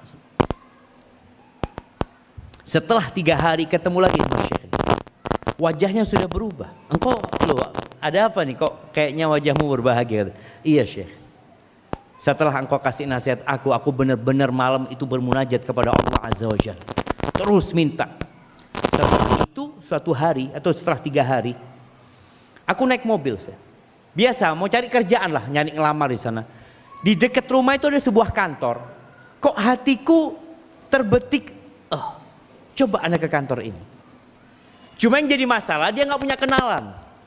Kita kan selalu berpikir jemaah, kalau nggak punya kenalan, ya sulit lah. Kalau punya orang dalam, insya Allah mudah. Ini anak nggak kenal, nggak punya orang dalam. Tapi hati anak, saya kena coba lah. Akhirnya anak berangkat ke sana. Sampai ke resepsionis, ke informasi di sana. Anak tanya, ada lowongan kerja nggak di sini? Kata dia, ada, kata dia, ada 2 kata dia pekerjaan. Coba naik ke atas, kata dia. Akhirnya dia naik ke atas ya. Nemuin bosnya, ngobrol sama bosnya, ditanya sama bosnya, engkau mau kerja? Iya, ada 2 lowongan, engkau mau yang mana? Dikasih tawaran, langsung kerja aja. Sesuatu yang tidak pernah terbetik Allah kasih, itu yang namanya wa yarzuqhu min haitsu la yahtasib. Allah kasih rizki dari arah yang tidak disangka-sangka. Kita ini selalu bersandar kepada gaji, bersandar kepada tabungan, bersandar kepada aset yang kita miliki, bersandar kepada fulan. Allah tempat bersandar kita. Dan Allah akan cukupin antum. Ustadz, saya mau tanya, suami saya menikah lagi, tapi dari segi ilmu kurang, dan dari segi materi juga pas-pasan. Saya sebagai istri minta cerai, apakah saya berdosa? Dan kalau saya bertahan, suami juga tidak bisa menafkahin. Sedangkan untuk biaya sekolah 1 putra saja suami saya masih keteteran. Mohon solusinya Ustaz. Suaminya hadir enggak ini jemaah? Jamaah rahimakumullah, menikah itu, menikah 1 itu untuk yang mampu. Yang enggak mampu sama Nabi suruh puasa. Ini gimana nikah 2 ini? Enggak mampu nikah 2. Maka hendaklah semua bertakwa kepada Allah Azza wa Jalla. Ustaz, tapi anak ini takut terfitnah Ustaz. Ya puasa. Nggak mampu puasa Ustaz. Nikah nggak mampu, puasa nggak mampu. Terus maksain nikah. Jangan-jangan engkau nanti pada hari kiamat akan bermasalah besar dengan hak-hak anakmu, hak-hak istrimu yang tidak engkau berikan. Seharusnya dia memberikan sekolah buat anaknya, akhirnya anaknya nanti nggak sekolah, atau ibunya terpaksa harus kerja nanti karena sayang sama anaknya. Nasihat anak kepada perempuan yang bertanya, yang pertama, engkau bersabar dan menyuruh suami berusaha lebih banyak lagi untuk tidak malas bekerja. Sampaikan kepada dia, engkau sudah punya 2 istri, maka engkau harus lebih semangat lagi. Engkau harus memberikan nafkah kepada istrimu yang pertama, yang kedua, dan anak-anakmu. Kalau engkau nggak mampu, ya engkau mundur. Tapi kalau kemudian nanti suaminya nggak mampu memberikan nafkah kepada istrinya, tapi sang suami tetap mempertahankan rumah tangganya, istri boleh nggak gugat cerai? Boleh, kalau hak-hak dia tidak dipenuhin sama suaminya. Bukan dia minta cerai karena poligami, bukan. Tapi karena suaminya tidak bertanggung jawab. Atau karena suaminya tidak mampu memberikan nafkah. Itu boleh sang istri gugat cerai. Ingat, bukan karena poligaminya.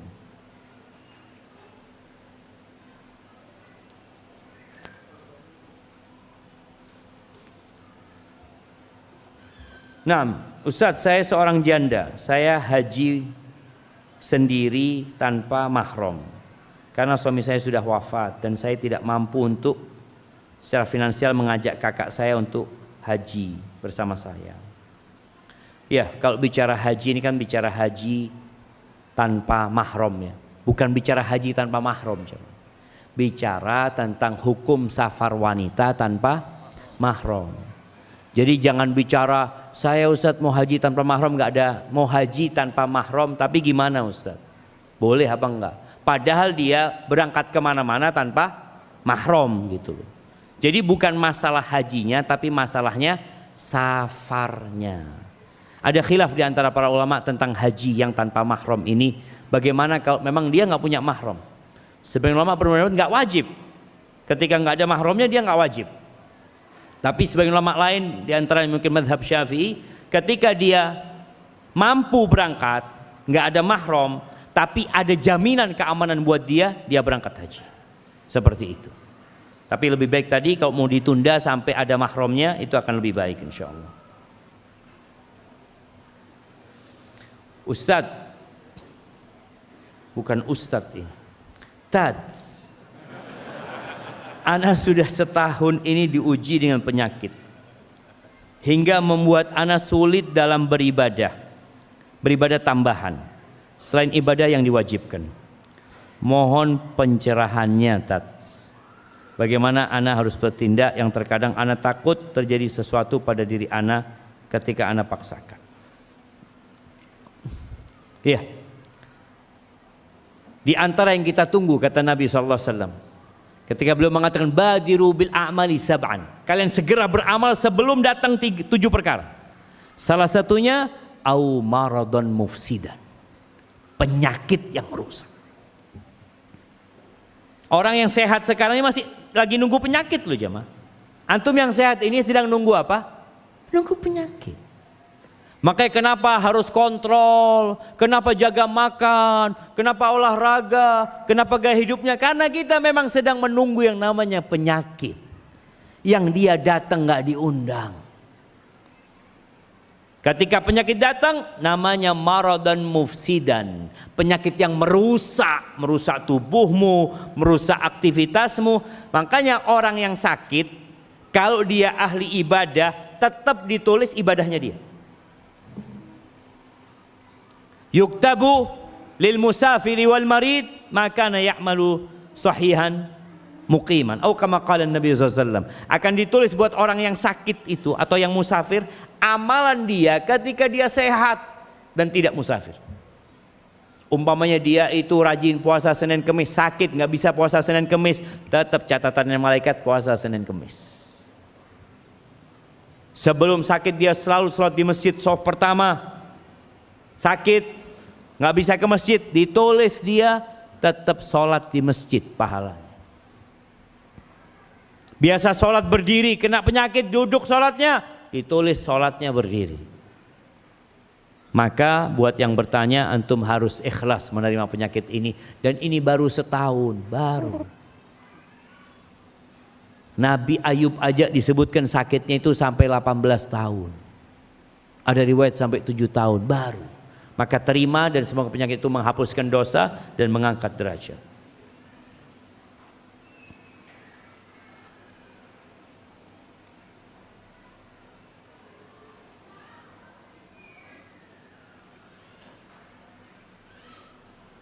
Tolong ceritakan bagaimana Siti Khadijah menjadi seorang istri dan bagaimana Rasulullah SAW menjadi seorang suami. Ini sampai Isya jemaah. Kalau cerita gini ini sampai surat Isya. Yang jelas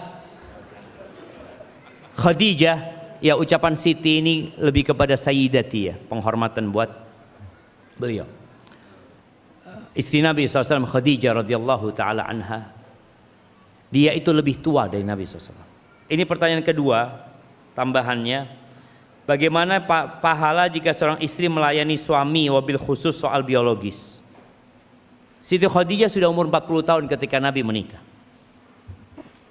Tapi perempuan dulu itu nggak kayak perempuan sekarang. Umur 40 tahun Khadijah masih punya anak 6. Nikah sama Nabi bisa punya anak 6. Sekarang emak-emak umur 40 tahun, aduh nggak bisa sudah. Bahaya kata dokter. Iya, karena memang perempuan sekarang nggak semuanya ya, rata-rata nggak beraktivitas. Perempuan dulu nyuci pakai tangannya jemaah. Ada yang sampai dibanting-banting jemaah. Sekarang perempuan tinggal pencet. Makanya kalau ke laboratorium yang sehat itu jari telunjuk sama jempolnya jemaah. Oh, masya Allah sehat semuanya jemaah. Karena yang bergerak cuma ini jemaah. Ada lagi perempuan sekarang nggak mencet, tahu-tahu baju sudah setrikaan semuanya. Pembantu semuanya sudah. Nggak ada, semuanya tahu-tahu dari setrika semua. Perempuan dulu mau masak itu ya dengan kayunya ya seperti itu, ambil air mereka. Mungkin setelah pakai kayu yang pakai sumbu. Anak ingat waktu SD itu, kalau ibu anak memasak, Syafiq hidupin kompor. Pakai yang apa? Enggak pakai yang sumbu itu, dihidupin baru satu-satu jemaah, diputerin ya. Sekarang nggak ada. Yes. Maka akhirnya orang-orang sekarang banyak lemah. Khadijah bagaimana melayani Nabi SAW, subhanallah. Dia yang lebih kaya, dia yang lebih banyak hartanya, tapi tetap dia memuliakan suaminya. Karena ingat para istri, walaupun engkau lebih banyak uangnya, pemimpin di rumah tetap suami. Maka jadilah suami yang tanggung jawab.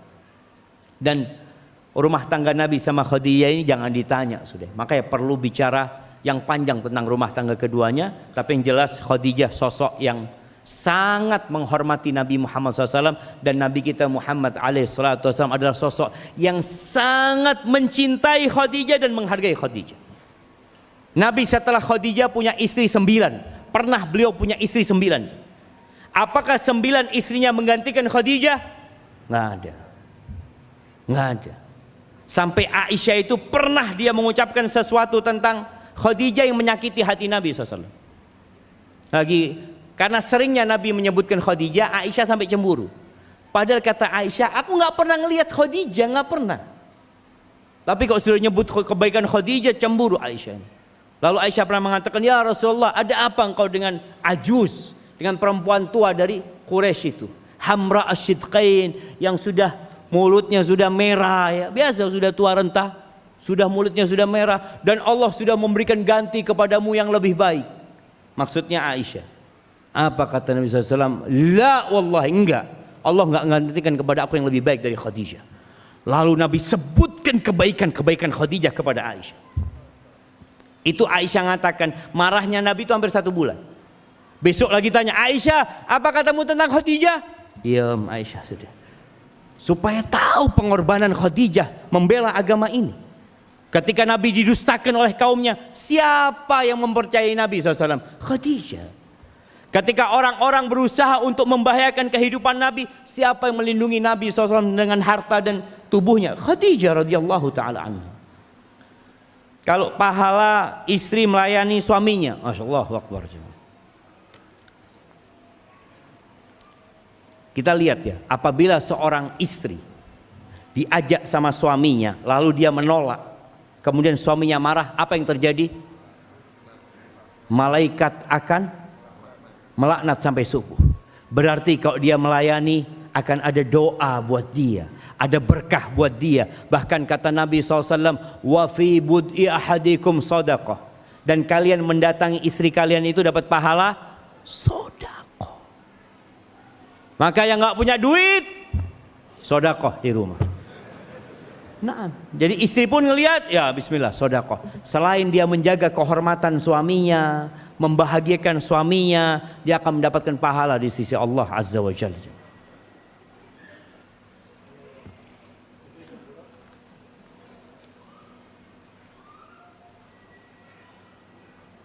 Nah, ini kayaknya sudah dijawab tadi. Bismillah jamaah, mungkin ini pertanyaan terakhir ya. Ini akhir Jumat, manfaatkan waktu untuk berdoa di akhir Jumat ini. Ustadz, bagaimana kiat menjalankan kehidupan di lingkungan minoritas? Jamaah, minoritas itu tidak menjadi masalah, asalkan minoritas itu kuat dan kokoh dan bersatu. Nabi SAW ketika di kota Mekah mayoritas apa minoritas? Minoritas. Berapa tahun minoritas? Sampai 13 tahun. Diusir dari kota Mekah minoritas. Beliau alaihissalatu wassalam. Jadi yang perlu adalah bagaimana kita berjuang. Karena jangan sampai antum mayoritas tapi rasa minoritas.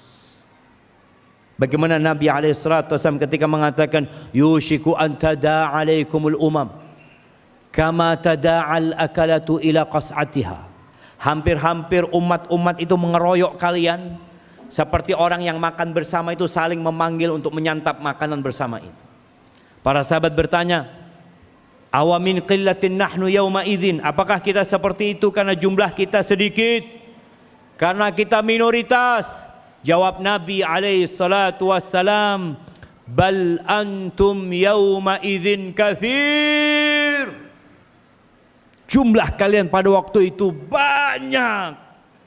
Walakinnakum ghutha'un ka ghutha'is sayl. Tapi kalian ibarat busa yang dibawa oleh banjir. Ke timur ikut ke timur, ke barat ikut ke barat, ke depan ikut ke depan, nggak punya pegangan, nggak berbobot. Nabi SAW ketika perang melawan orang-orang musyrikin di kota Mekah, perang Badar, berapa lawan berapa? 300 lawan 1000 ya mah. 300 lawan 1000. Allah katakan kam min fi'atin qalilatin ghalabat fi'atan katsiratan biiznillah. Berapa banyak kelompok yang minoritas, yang kecil, yang sedikit mengalahkan kelompok yang banyak. Imannya dijaga. Terus tunjukkan keindahan-keindahan Islam. Islam ini datang sebagai rahmatan lil alamin. Kasih sayang. Islam tidak datang dengan teror, tidak datang dengan merusak lah. Ketika Nabi sampai kota Madinah, Nabi alaihissalam bertetanggaan sama orang Yahudi, hidup bersama orang-orang musyrikin. Maka belajar tentang bagaimana kita menjaga keimanan kita, tunjukkan keindahan Islam kepada mereka. Jadilah antum di sini lentera-lentera yang menerangi saudara-saudara kita, agar mereka bisa kembali kepada Allah Azza wa Jalla. Terkadang ana tidak setuju ungkapan terkait imbangi dengan ilmu dunia. Bagaimana menanggapi hal tersebut? Jamaah kita ini hidup di dunia. Hidup di mana? Dan hidup di dunia ini perlu ongkos, perlu biaya. Makanya perlu belajar. Ketika Nabi SAW melihat para sahabat itu mengawinkan kurma. Kurma itu ada kurma jantan dan kurma betina. Lagi dikawinkan. Jadi diambil dari yang jantan bunganya itu, ditaruh di tempat yang betina lalu diikat biasanya. Nabi melihat mereka sibuk, Nabi mengatakan kalau kalian biarkan jadi nanti buah itu. Ya sudah dibiarkan sama sahabat. Akhirnya ternyata rusak. Hasil panennya rusak. Mereka datang mengadu kepada Nabi SAW.